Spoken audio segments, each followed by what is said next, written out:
Hello and welcome to another episode of Journey Through the Bible in 1 year, supported by the Mount Hope Community CRC. Today is January 16. My name is Bob. We are glad that you joined us in this daily reading of the Bible, which we post each weekday, Monday to Friday. Each reading is taken from the New Living Translation of the Bible. Today's readings are from Genesis 30, 31, Psalm 11, and Mark 12. And now let's begin today's reading. Genesis 30. When Rachel saw that she wasn't having any children for Jacob, she became jealous of her sister. She pleaded with Jacob, "Give me children or I'll die." Then Jacob became furious with Rachel. "Am I God?" he asked. "He is the one who has kept you from having children." And then Rachel told him, "Take my maid Bilhah and sleep with her. She will bear children for me, and through her I can have a family too." So Rachel gave her servant Bilhah to Jacob as a wife, and he slept with her. Bilhah became pregnant and presented him with a son. Rachel named him Dan, for she said, "God has vindicated me. He has heard my request and given me a son." Then Bilhah became pregnant again and gave Jacob a second son. Rachel named him Naphtali, for she said, "I have struggled hard with my sister, and I'm winning." Meanwhile, Leah realized that she wasn't getting pregnant anymore, so she took her servant Zilpah and gave her to Jacob as a wife. Soon Zilpah presented him with a son. Leah named him Gad, for she said, "How fortunate I am." Then Zilpah gave Jacob a second son, and Leah named him Asher, for she said, "What joy is mine! Now the other women will celebrate with me." One day, during the wheat harvest, Reuben found some mandrakes growing in a field and brought them to his mother Leah. Rachel begged Leah, "Oh, please give me some of your son's mandrakes." But Leah angrily replied, "Wasn't it enough that you stole my husband? Now will you steal my son's mandrakes too?" Rachel answered, "I will let Jacob sleep with you tonight if you give me some of the mandrakes." So that evening, as Jacob was coming home from the fields, Leah went out to meet him. "You must come and sleep with me tonight," she said. "I have paid for you with some mandrakes that my son found."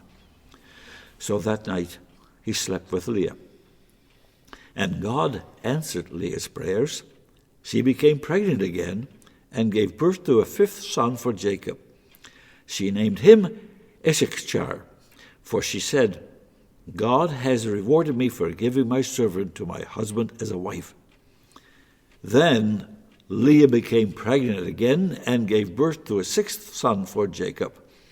She named him Zebulun, for she said, "God has given me a good reward. Now my husband will treat me with respect, for I have given him 6 sons." Later she gave birth to a daughter and named her Dinah. Then God remembered Rachel's plight and answered her by prayers by enabling her to have children. She became pregnant and gave birth to a son. "God has removed my disgrace," she said, and she named him Joseph, for she said, "May the Lord add yet another son to my family." Soon after Rachel had given birth to Joseph, Jacob said to Laban, "Please, release me so I can go home to my own country. Let me take my wives and children, for I have earned them by serving you, and let me be on my way. You certainly know how hard I have worked for you." "Please listen to me," Laban replied. "I have become wealthy, for the Lord has blessed me because of you. Tell me how much I owe you. Whatever it is, I'll pay it." And Jacob replied, "You know how hard I've worked for you, and how your flocks and herds have grown under my care. You had little indeed before I came, but your wealth has increased enormously. The Lord has blessed you through everything I've done. But now, what about me? When can I start providing for my own family?" "What wages do you want?" Laban asked again. Jacob replied, "Don't give me anything. Just do this one thing, and I'll continue to tend and watch over your flocks. Let me inspect your flocks today and remove all the sheep and goats that are speckled or spotted, along with all the black sheep. Give these to me as my wages. In the future, when you check on the animals you have given me as my wages, you'll see that I have been honest. If you find in my flock any goats without speckles or spots, or any sheep that are not black, you will know that I have stolen them from you." "All right," Laban replied, "it will be as you say." But that very day Laban went out and removed the male goats that were streaked and spotted, all the female goats that were speckled and spotted or had white patches, and all the black sheep. He placed them in the care of his own sons, who took them to a 3 days' journey from where Jacob was. Meanwhile, Jacob stayed and cared for the rest of Laban's flock. Then Jacob took some fresh branches from poplar, almond, and plane trees, and peeled off strips of bark, making white streaks on them. Then he placed these peeled branches in the watering troughs where the flocks came to drink, for that was where they mated. And when they mated in front of the white streaked branches, they gave birth to young that were streaked, speckled, and spotted. Jacob separated these lambs from Laban's flock, and at that mating time he turned the flock to face Laban's animals that were streaked or black. This is how he built his own flock instead of increasing Laban's. Whenever the stronger females were ready to mate, Jacob would place the peeled branches in the watering troughs in front of them. Then they would mate in front of the branches. But he didn't do this with the weaker ones. So the weaker lambs belonged to Laban, and the stronger ones were Jacob's. As a result, Jacob became very wealthy, with large flocks of sheep and goats, female and male servants, and many camels and donkeys. Genesis 31. But Jacob soon learned that Laban's sons were grumbling about him. "Jacob has robbed our father of everything," they said. "He has gained all his wealth at our father's expense." And Jacob began to notice a change in Laban's attitude toward him. Then the Lord said to Jacob, "Return to the land of your father and grandfather and to your relatives there, and I will be with you." So Jacob called Rachel and Leah out to the field where he was watching his flock. He said to them, "I have noticed that your father's attitude toward me has changed, but the God of my father has been with me. You know how hard I have worked for your father, but he has cheated me, changing my wages 10 times. But God has not allowed him to do me any harm. For if he said, 'The speckled animals will be your wages,' the whole flock began to produce speckled young. And when he changed his mind and said, 'The striped animals will be your wages,' then the whole flock produced striped young. In this way, God has taken your father's animals and given them to me." One time during the mating season, I had a dream and saw that the male goats mating with the females were streaked, speckled, and spotted. Then in my dream, the angel of God said to me, "Jacob," and I replied, "Yes, here I am." The angel said, "Look up, and you will see that only the streaked, speckled, and spotted males are mating with the females of your flock. For I have seen how Laban has treated you. I am the God who appeared to you at Bethel, the place where you anointed the pillar of stone and made your vow to me. Now, get ready and leave this country and return to the land of your birth." Rachel and Leah responded, "That's fine with us. We won't inherit any of our father's wealth anyway. He has reduced our rights to those of foreign women, and after he sold us, he wasted the money you paid him for us. All the wealth God has given you from our father legally belongs to us and our children. So go ahead and do whatever God has told you." So Jacob put his wives and children on the camels, and he drove all his livestock in front of him. He packed all the belongings he had acquired in Paddan Aram and set out for the land of Canaan, where his father Isaac lived. At the time they left, Laban was some distance away shearing his sheep. Rachel stole her father's household idols and took them with her. Jacob outwitted Laban the Aramean, for they set out secretly and never told Laban they were leaving. So Jacob took all his possessions with him and crossed the Euphrates River, heading for the hill country of Gilead. 3 days later, Laban was told that Jacob had fled. So he gathered a group of his relatives and set out in hot pursuit. He caught up with Jacob 7 days later in the hill country of Gilead. But the previous night, God had appeared to Laban the Aramean in a dream and told him, "I'm warning you, leave Jacob alone." Laban caught up with Jacob as he was camped in the hill country of Gilead, and he set up his camp not far from Jacob's. "What do you mean by deceiving me like this?" Laban demanded. "How dare you drag my daughters away like prisoners of war? Why did you slip away secretly? Why did you deceive me? And why didn't you say you wanted to leave? I would have given you a farewell feast with singing and music, accompanied by tambourines and harps. Why didn't you let me kiss my daughters and grandchildren and tell them goodbye? You have acted very foolishly. I could destroy you, but the God of your father appeared to me last night and warned me, 'Leave Jacob alone.' I can understand your feeling that you must go and your intense longing for your father's home, but why have you stolen my gods?" "I rushed away because I was afraid," Jacob answered. "I thought you would take your daughters from me by force.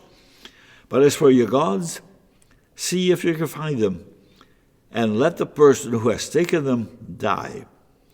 And if you find anything else that belongs to you, identify it with all these relatives of ours, and I will give it back." But Jacob did not know that Rachel had stolen the household idols. Laban went first into Jacob's tent to search there, then into Leah's, and then the tents of the 2 servant wives, but he found nothing. Finally he went into Rachel's tent, but Rachel had taken the household idols and hidden them in her camel's saddle, and now she was sitting on them. When Laban had thoroughly searched her tent without finding them, she said to her father, "Please, sir, forgive me if I don't get up for you. I'm having my monthly period." So Laban continued his search, but he could not find the household idols. Then Jacob became very angry, and he challenged Laban. "What's my crime?" he demanded. "What have I done wrong to make you chase after me as though I were a criminal? You have rummaged through everything I own. Now show me what you have found that belongs to you. Set it out here in front of us before our relatives for all to see. Let them judge between us. For 20 years I have been with you, caring for your flocks. In all that time your sheep and goats never miscarried. In all those years I never used a single ram of yours for food. If any were attacked and killed by wild animals, I never showed you the carcass and asked you to reduce the count of your flock. No, I took the loss myself. You made me pay for every stolen animal, whether it was taken in broad daylight or in the dark of night. I worked for you through the scorching heat of the day and through cold and sleepless nights. Yes, for 20 years I slaved in your house. I worked for 14 years, earning you 2 daughters, and then 6 more years for your flock. And you changed my wages 10 times. In fact, if the God of my father had not been on my side, the God of Abraham and the fearsome God of Isaac, you would have sent me away empty-handed. But God has seen your abuse and my hard work. That is why he appeared to you last night and rebuked you. Then Laban replied to Jacob, These women are my daughters. These children are my grandchildren. And these flocks are my flocks. In fact, everything you see is mine. But what can I do now about my daughters and their children? So come, let's make a covenant, you and I, and it will be a witness to our commitment. So Jacob took a stone and set it up as a monument. Then he told his family members, Gather some stones. So they gathered some stones and piled them in a heap. Then Jacob and Laban sat down beside the pile of stones to eat a covenant meal. To commemorate the event, Laban called the place Jegar Shahudutha, which means witness pile in Aramaic. And Jacob called it Gilead, which means witness pile in Hebrew. Then Laban declared, This pile of stones will stand as a witness to remind us of the covenant we have made today. This explains why it was called Gilead, witness pile. But it was also called Mizpah, which means watchtower. For Laban said, May the Lord keep watch between us to make sure that we keep this covenant when we are out of each other's sight.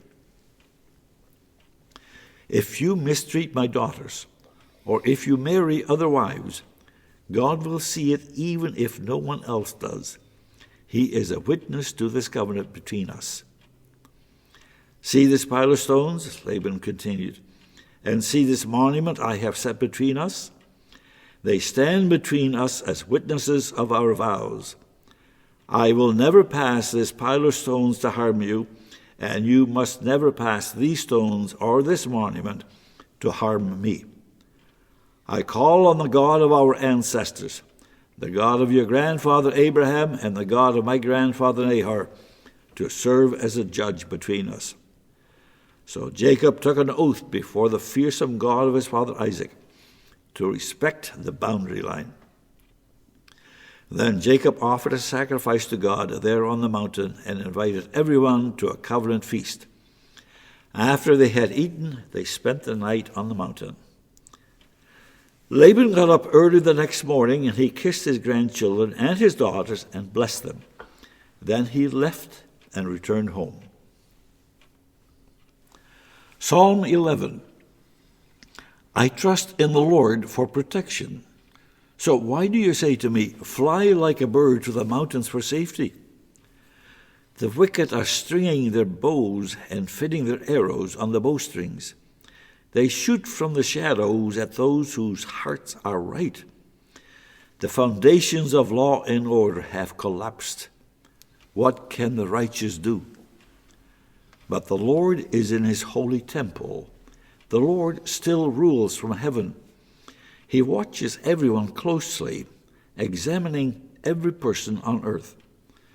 The Lord examines both the righteous and the wicked. He hates those who love violence. He will rain down blazing coals and burning sulfur on the wicked, punishing them with scorching winds. For the righteous Lord loves justice. The virtuous will see his face.